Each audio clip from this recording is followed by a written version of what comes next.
동양학에 뿌리를 두고 발전해온 사주학.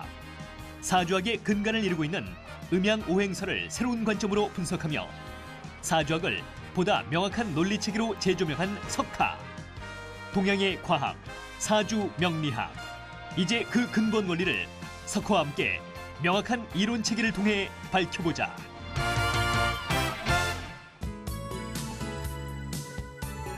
안녕하십니까. 논리로 푸는 사주학의 석가 소재학입니다. 오늘은 그 10번째 시간으로 오행과 십관 그리고 수의 성립에 대해서 같이 공부해 보도록 하겠습니다. 자, 여러분, 지난 시간에 이어서 9와 오늘은 10이라는 숫자를 의미합니다. 10은 뭡니까? 하나의 그 완성과 새로운 시작을 의미하는 것이죠. 자, 여러분, 10은 시작입니까? 끝입니까?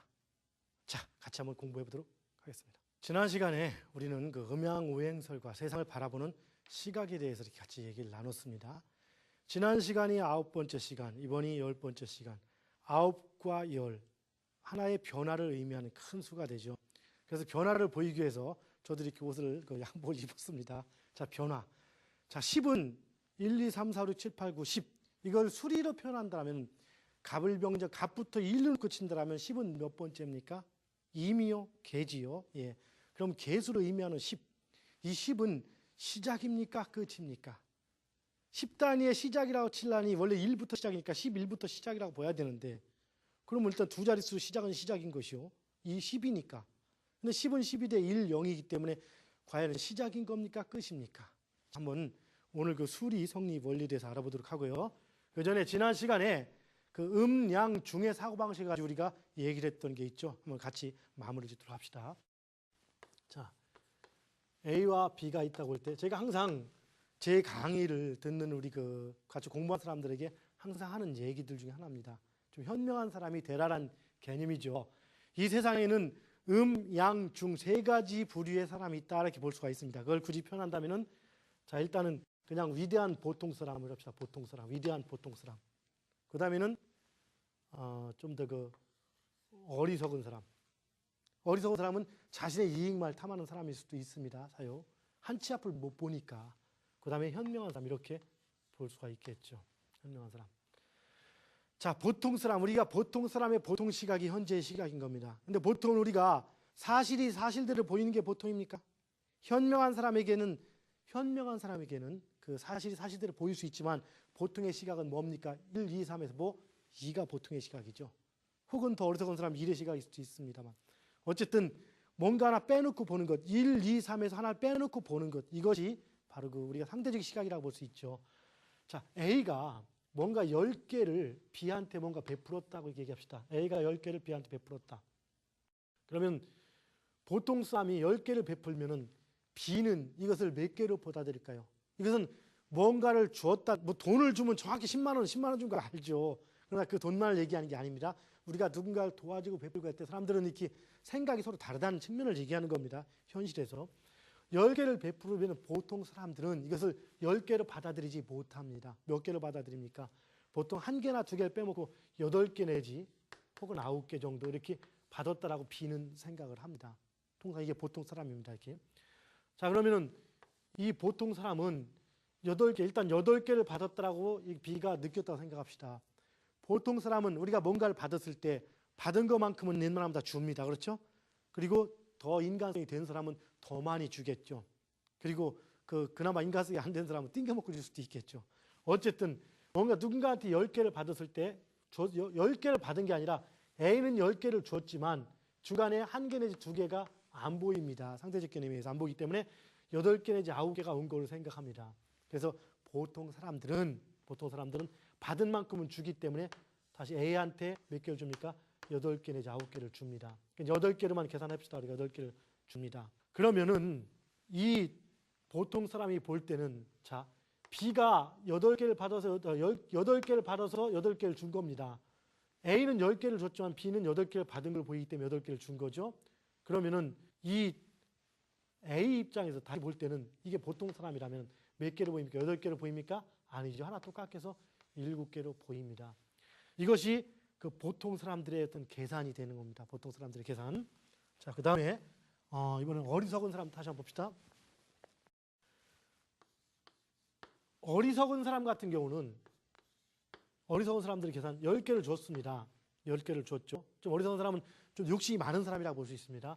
그래서 8개를 이렇게 받았는데 B가 자, 뭐 생각할 때 보통 그렇게 생각합니다. 저 사람은 나보다 나으니까 내가 조금만 덜 줘서 성의 표시하면 되겠지라고 생각해서 하나를 띵겨 먹고 자기는 7개를 줍니다. 7개를 가지고 7개를 주면은 이 사람은 몇 개를 보입니까? A가 볼 때는 다시 빠져서 6개를 받은 것처럼 보인다는 얘기죠. 그럼 이 얘기는 뭡니까? 자, 우리 세상의 계산이 이런 겁니다. 누군가 10개를 줬을 때 그 사람은 한두 개 빠져서 보기 때문에 받은 것만큼 줄 때 이 사람이 올 때는 상당히 많이 빠진 것처럼, 즉 말해서 이 3개가 어디로 도망간 것처럼 보이는 거죠. 그래서 계산이 어떻게 생깁니까? 이 A는 B를 볼 때 10개를 주고 3개밖에 나한테 안 줬으니까 너는 나한테 빚이 있다라고 생각을 합니다. A가 볼 때는. 그리고 B는 어떻게 합니까? 받은 걸 다 줬으니까 자기는 빚은 없다, 주고받았다라고 생각을 합니다. 이것이 보통 사람의 생각들이 되는 것이죠. 어리석은 사람은 그나마 어떻게 합니까? 이거를 8개, 즉 10개를 줘서 8개로 보이지만 이 8개에서 하나 띵거먹고 7개를 주니까 실제는 6개입니다. 그럼 이건 더 계산 차이가 크게 되겠죠. 그래서 우리가 만약에 현명한 사람이라면 어떻게 합니까? 현명한 사람은 일단 10개를 줘서 8개로 보일 때 이 사람이 현명하다면 8개를 내가 받은 걸로 보이지만 저 사람은 나한테 10개를 주었구나. 그래서 자, 그리고 내가 10개를 받았기 때문에 10개를 주면은 저 사람은 보일 때 10개에서 한두 개 빠져서 볼 수 있으니까 8개 내지 9개를 볼 수가 있다. 그래서 최소한 저 사람이 10개 내지 그 이상으로, 즉 준 것만큼이라도 받았다는 느낌을 갖게 하려면 내가 12개 이상은 줘야겠구나 생각을 한다는 얘기입니다. 그래서 통상 어떤 12개 정도를 책정해서 보내줍니다. 그러면 이 사람은 10개 내지 11개를 받은 것처럼 느끼면서 좀 고마워하거나 같다고 생각하겠죠. 이렇게 세상은 실제 오고 간 것 10개 주고 10개를 보일지라도 이 중간에 두세 개가 비는 겁니다. 그래서 통상 농담에서 뭐라 합니까? 인생은 자기 알몸으로 거울 앞에서 고드리 치는 거라 이런 얘기도 합니다. 왜? 고드리 치고 나면 돈이 빈다나 항상. 그렇죠? 마찬가지 항상 계산이 다른 겁니다. 즉 누굽니까? 제3의 요인들이 항상 가미가 되는 것이죠. 그런데 운이 좋을 때는 제3의 요인이 나에게 플러스가 됩니다.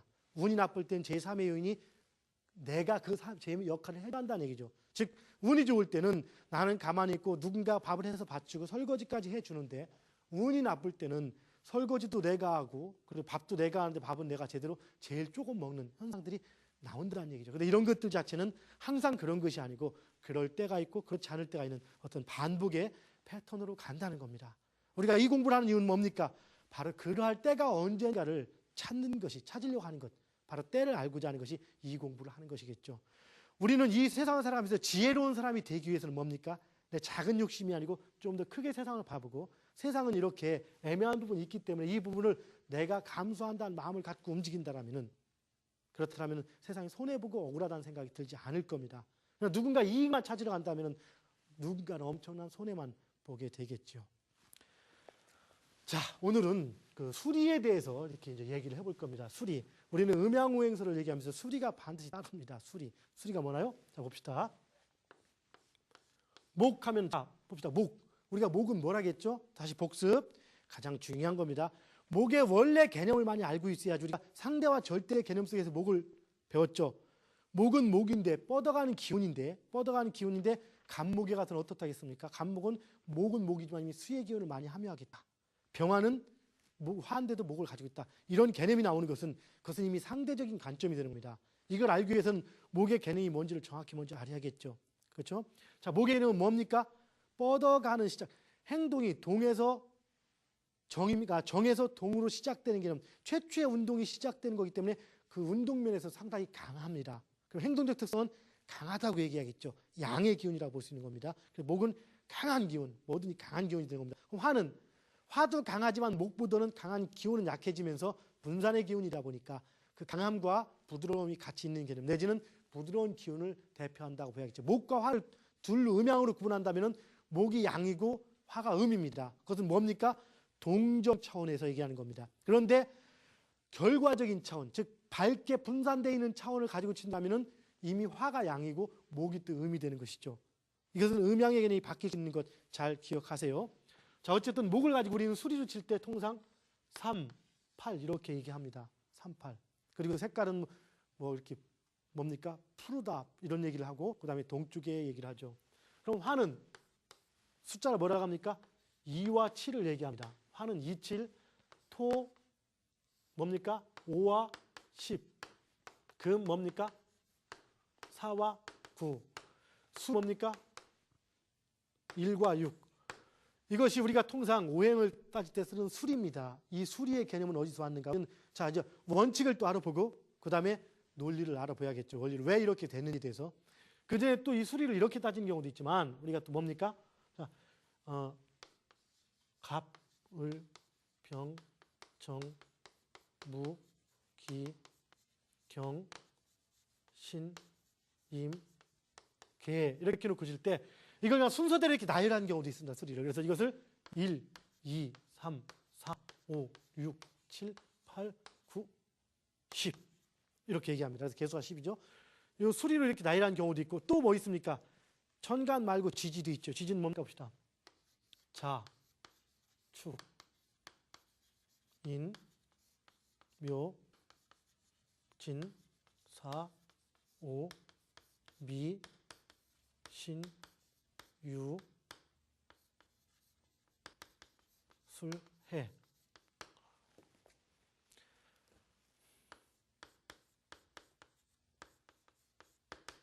자, 여기도 마찬가지, 지지 역시 마찬가지 수리로 나뉘었습니다. 1, 2, 3, 4, 5, 6, 7, 8, 9, 10, 11, 12. 근데 우리가 음력으로 1, 2월 따질 때 1월은 어디부터 시작됩니까? 이때는 또 인월부터 시작돼가지고, 7월, 축월부터 시작돼가지고 또 개념이 다르죠. 그리고 또 우리가 사주하게 따지는 절입, 순태양력 기준 칠 때는 주로 인월부터 입춘이 바뀐다고 합니다. 이것은 절대와 상대의 개념에서 나타나는 어떤 현상들인 겁니다. 결과, 원인이 현상으로 나타나는 그런 것에 대해서 나타나는 거기 때문에 이건 차차 공부해 가기도 하고요. 우리가 갑을병 무기경신 임계에 대해서 이렇게 1, 2, 3, 4, 5, 7, 8, 9, 10이라고 이렇게 얘기하는 거에 대해서는 뭐 그냥 순서대로 배열한 거니까 다른 의미를 가질 건 없겠죠. 그냥 순서로서의 의미는 가질 수 있습니다. 그래서 어쨌든 제일 먼저 시작되는 것은 천간에서 갑이기 때문에 그 나름대로의 중요한 의미를 갖습니다. 그리고 지지에서 제일 먼저 시작되는 것은 자입니다. 자수. 왜 이인이 아니냐고요? 예, 현실 세계이기 때문에 다릅니다. 이걸 다르게 취하면은 그 현실 세계에서 가장 중요한 것 생명체, 이 자축인묘 진사오미 신유술에 10이라는 개념이 나옵니다. 우리 숫자에서 이건 6이라는 개념과 통합되는 거죠. 3, 6, 12 우리가 나눴던 개념 기억나죠? 이 10이라는 개념 속에서 나오는 것은 현실 세계에서 움직이는 물건, 즉 생명이 있는 물건, 동물 이런 그 특수한 동물이라든가 이렇게 움직일 수 있는 생명이 부여된 물건, 물체, 인간이나 동물을 포함하는 거겠죠. 이런 움직이는 지구 자체의 표현으로서는 가장 큰 수가 10이라는 수가 나옵니다. 그 부분도 여러분 하나씩 같이 공부를 해 나갈 것입니다. 그런데요, 이 현실 세계에서 생명체가 존재하는 가장 우선은 수가 됩니다. 수, 물이라는 개념이 들어가죠. 그것부터 시작이 되는 겁니다. 현실 세계에서는. 그럼 천간은 그냥 그 기운의 흐름을 나타내는 것인 거고, 그래서 시작이라는 의미만 가지고 있는 겁니다. 천간의 간목은 원 의미에서는 그 물이나 나무 이런 개념이 아니고 단지 운동의 첫 번째 시작을 의미한다겠죠. 그래서 간목이 1번이 되는 것인 거고, 지지에서는 수가 1번이 되는 겁니다. 지지라 가지고 지지.